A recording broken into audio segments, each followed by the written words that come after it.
여러분, 윤석열 정부가 들어와서 탈원전 정책이 친원전 정책으로 바뀌었잖아요.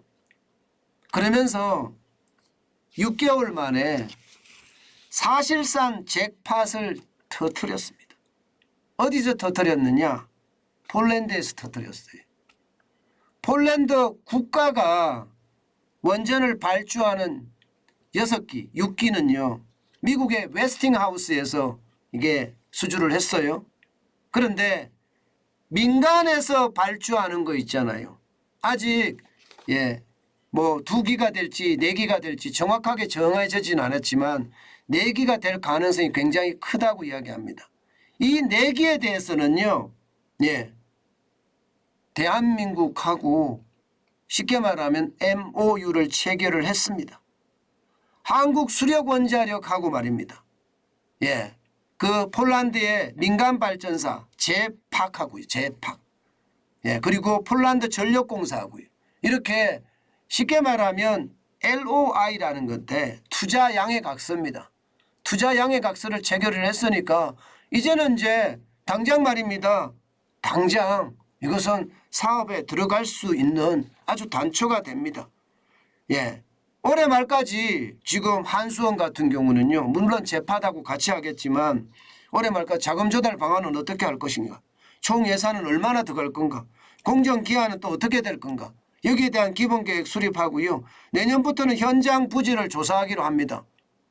그러니까 결국은 사업계획 만들고 현장 부지 조사하고 이렇게 된다는 거거든요. 이게 결국 우리 입장에서는 원자재 굉장히 중요하잖아요. 원자재를 안정적으로 공급받는 거 그거 어느 때보다 중요합니다. 폴란드는 곡창지대도 많고요. 쉽게 말하면 원자재도 굉장히 많습니다.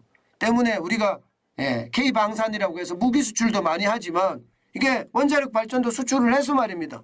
2기가 아니라 4기가 돼서 여기서 이제 실제 물물 교환 형태로 우리는 그렇게 갖고 오면 원자재에 대한 안정적인 확보가 가능하고요. 게다가 정부가 원자재 가격을 내려서 우리 물가도 조절할 수 있는 그런 상황까지 됩니다. 저는 그렇게 된다고 하면 결국 말입니다. 폴란드하고의 어떤 원전 기본 계획은요. 잭팟이 이루어질 수밖에 없다고 생각을 해요. 그럼 왜 40조냐? 왜 40조냐? 왜 40조냐는요. 최근에 이집트 엘다바 원전 러시아하고 계약했죠. 러시아하고 계약하면서 총 300억 달러 규모라고 나왔습니다. 이게 4기를 짓는 거예요. 4기. 4기 짓는 거. 300억 달러면 우리 돈으로 42조 정도 되거든요. 그러면 여기도 지금 폴란드 원전도 4기까지 된다 그러면 40조 정도 될 거다. 이렇게 예상을 하잖아요. 그러면 이게 앞으로 성사가 될 거냐? LOI 체결하고 양해각서 체결한 게 정식 계약이 아니기 때문에 체결하기가 쉽지 않지 않느냐?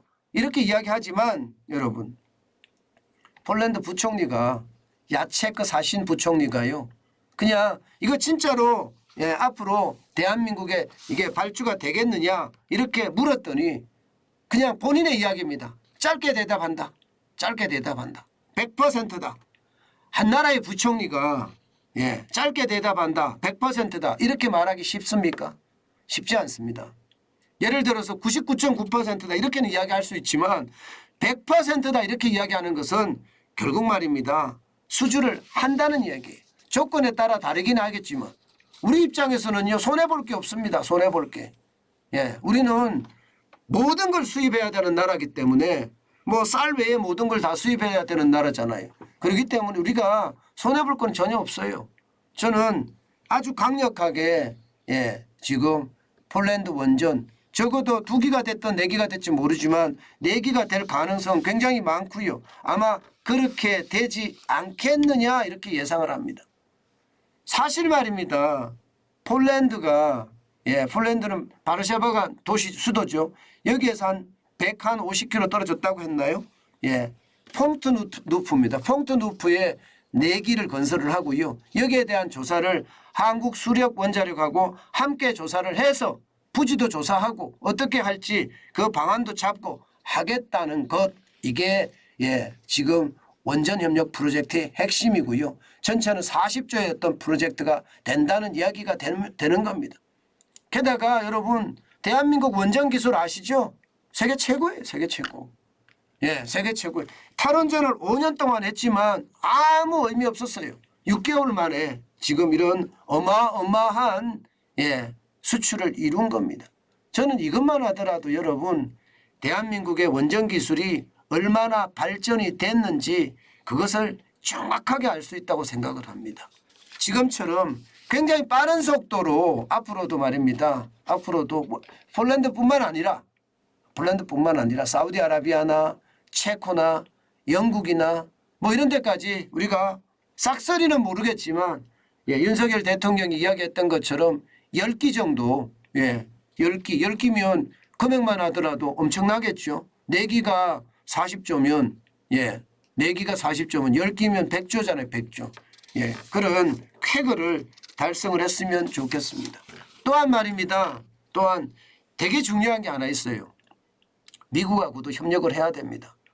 미국하고도.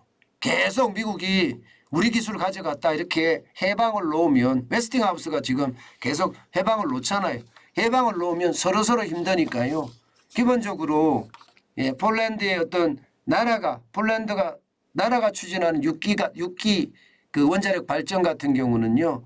우리하고 아주 최대한 협력을 해서요. 우리가 세부 사업을 따오면서 미국과 협력을 맺고요. 그러면서 민간하고 우리가 만드는 것은 별도로 또 시행을 해 나가는 것.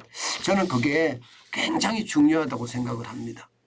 일반적으로 말입니다. 일반적으로 원자력 발전소 건설을 하게 되면 이게 사전에 피드라고 하나요? 피드. 이게 설계를 하고 전략을 짜고 기본 계획을 수립하고 이런 거는 미국이나 이런 나라들이 잘합니다. 그러나 시공은 대한민국만큼 잘하는 나라가 없다고 해요. 게다가 가성비라고 하나요? 가격 대비 성능이 세계 최고 수준입니다. 가격도 굉장히 싸고 중국보다 훨씬 쌉니다. 우리가. 가격도 엄청 싸고요. 성능은 또 최고 수준이에요. 그래서 웨스팅하우스하고 전략적 어떤 협력을 해가면서 아마 하게 되면 대한민국의 원전이 세계를 제패하는 것도 저는 어렵지 않을 거다. 그렇게 생각을 합니다. 폴란드 입장에서는요. 어떻게든 한국의 원전 기술을 전수받아야 되거든요. 그러려고 하면 이게 폴란드는 우리나라에 주지 않을 수 없다. 저는 그렇게 생각합니다. 어쨌든 굉장히 큰 쾌거 중에 하나라고 생각을 해요. 그만큼 말입니다. 그만큼 대한민국이라는 국가를 위해서 대통령은 그만큼 뛰어다녀야 된다는 뜻이에요. 대한민국 세일즈 해야죠. 영업해야죠. 그래야지 대한민국이 먹고 살죠. 대한민국은 자원이 풍부한 나라가 아니기 때문에 더더욱 대통령의 세일즈가 그 어느 때보다 필요하다. 저는 그렇게 생각합니다.